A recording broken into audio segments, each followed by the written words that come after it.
অতীতে কোনো কোনো দল তাদের নির্বাচনী ইশতেহারের অন্তর্ভুক্ত করে জাতিকে তারা অঙ্গীকার করেছিলেন যে আমরা এবার ক্ষমতায় গেলে এগুলা বাস্তবায়ন করব, তো তারা বাস্তবায়ন করেননি। পরের বার আবার একই দাবি তারা সম্পৃক্ত করে বলেছেন আমরা বাস্তবায়ন করব। আসলে তারা খুব ভালো মানুষ, তারা এক কথার মানুষ, তারা তাদের কথা থেকে নড়েন না। এই করব কথাটা তারা বাদ দিতে চান না, করেছি এইটা বলতে চান না। একজন বয়স্ক লোককে তার বন্ধু জিজ্ঞেস করেছিলেন, বন্ধু তোমার এখন বয়স কত? তো উনি বলেছিলেন এই ধরো 60 হবে। তোমার বয়স এখনো 60? তুমি সেই 10 বছর আগে বললা 60, 20 বছর আগেও বললা 60, এখনো বলতেছো 60, এগুলা কি বলো তুমি? কয় ভাই আমি এক কথার মানুষ, কথা বদলাই না। এরা ওই রকমই এক কথার মানুষ হয়তো ছিলেন, ভদ্রলোকেরা এই জন্য কথা বদলান নাই।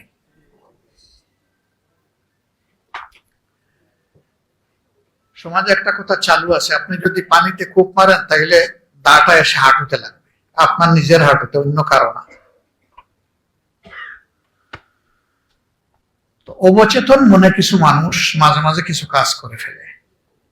ওরকম আরো 2 বন্ধু বৃদ্ধ এক রিক্সায় যাচ্ছেন, তো যার বয়স তুলনামূলকভাবে কম, তিনি বলতেছেন তোমার তো ভাই বয়স আমার চেয়ে বেশি, কিন্তু আমি আজকে দেখি যে অনেক সময় চেত বল পাই না।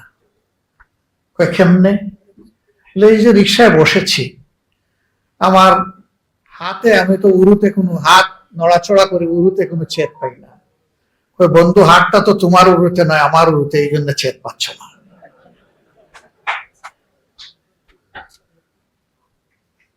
এরকম অবচেতন মনে অনেকেই নিজেকে হারিয়ে ফেলেন। কিন্তু সমাজের 2টা শ্রেণীকে হারিয়ে গেলে হবে না।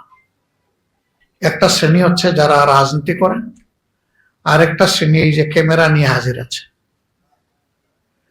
এই 2 শ্রেণীকে সমাজকে দেখতে হবে চতুর্দিক থেকে, নইলে তারা সমাজের উপরে সুবিচার করতে পারবেন না, ইনসাফ করতে পারবেন না। তারা যদি একদিক থেকে দেখেন, 3 দিক তাদের দৃশ্যের বাইরে থেকে যাবে। রাজনীতিবিদরা 4 দিক থেকে দেখার দাবি করেন, কিন্তু অনেকেই 4 দিক থেকে দেখেন না। তারা একদিক দেখেন, সেই দিকটা হচ্ছে নিজের দিক। তারা অন্যের দিকটাও যদি দেখতেন তবুও কিছু দেখতে পারতেন। এই রাজনীতি নিয়ে দুনিয়া থেকে আমরা যাব না, রাজনীতি দুনিয়ার সারফেসে উপরিভাগে থেকে যাবে, কিন্তু কথা থেকে যাবে। কোন লোক তার রাজনৈতিক জীবনে কি করেছেন, ভালো হলে মানুষ তাকে অবশ্যই তার মৃত্যুর পরে স্বতঃস্ফূর্ত মনে প্রশংসা করবে, তার জন্য দোয়া করবে। আর মন্দ হলে বলবে যে এক যন্ত্রণা থেকে আল্লাহ আমাদেরকে মুক্তি দিয়েছে। এটা মানুষের ন্যাচারাল মানসিকতা। আমরা এমন রাজনীতি করতে চাই না যে সামনে এসে আমাকে সম্মান করবে আর পিছনে গেলে গালি দিব, ওই রাজনীতিটা আমরা করতে চাই না।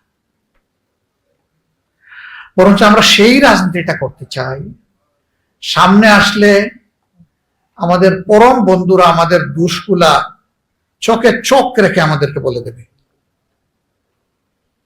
যে এটা আপনাদের কাছে আমরা আশা করি না, আমরা আপনাদের মাঝে এটা দেখতে পাচ্ছি। আর যদি ভালো কিছু তাকে বাইরে গিয়ে প্রশংসা করবে, আমার সামনে না।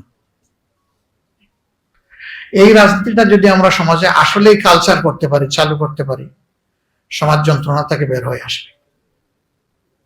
এখন আমরা অনেককেই সামনাসামনি প্রশংসা করি, কিন্তু আসলে অন্তর থেকে তাকে ভালোবাসি না। এটি একটি মেকি বহিঃপ্রকাশ। সেই প্রকাশটা হোক কর্মের মাধ্যমে, অন্তরের গভীর থেকে, তাইলে সমাজ বদলে যাবে ইনশাআল্লাহ। সরকারে না গিয়ে আমাদের পক্ষে যতটুকু সম্ভব তার সর্বোচ্চটা আমরা করতে প্রতিশ্রুতিবদ্ধ। আর যদি জনগণের ভালোবাসা, সমর্থনে, আস্থায় কোনোদিন এই সংগঠন যায়, তাহলে এটি হবে আমাদের রাষ্ট্রীয় পবিত্র দায়িত্ব।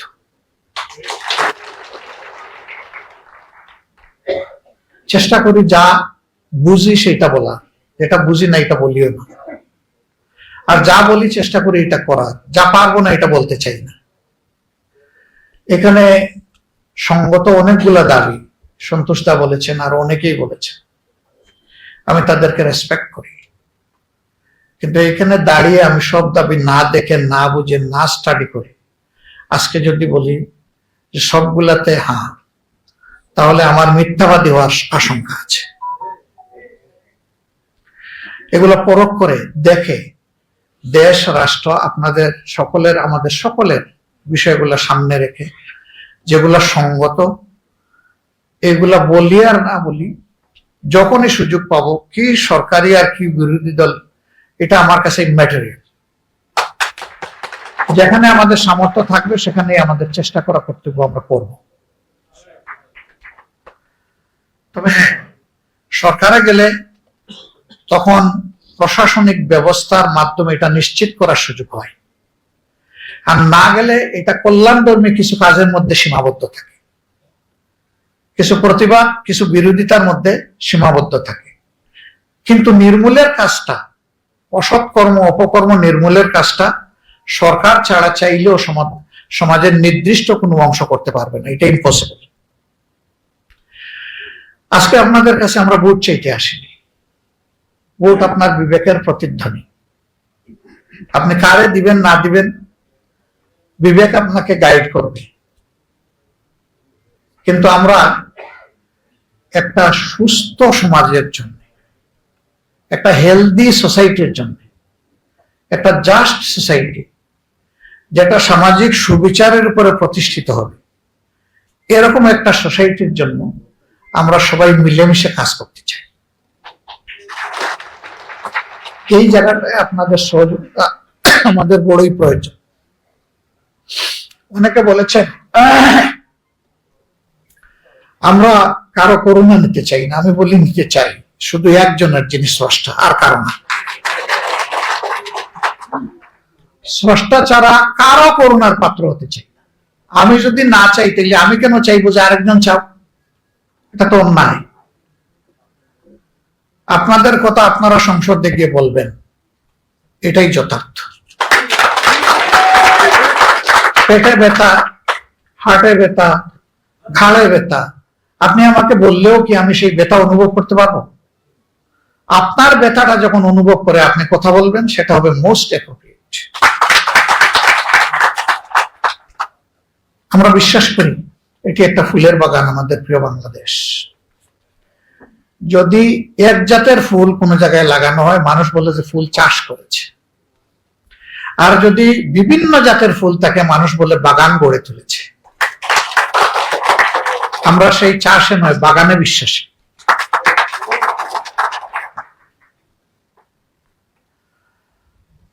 আমরা আমাদের ফুলের বাগান কোন বুতম পেঁচা আর নষ্ট করুক, এটা আমরা চাই না। এই বাগান পাহারা দেওয়ার দায়িত্ব আমাদের সবার।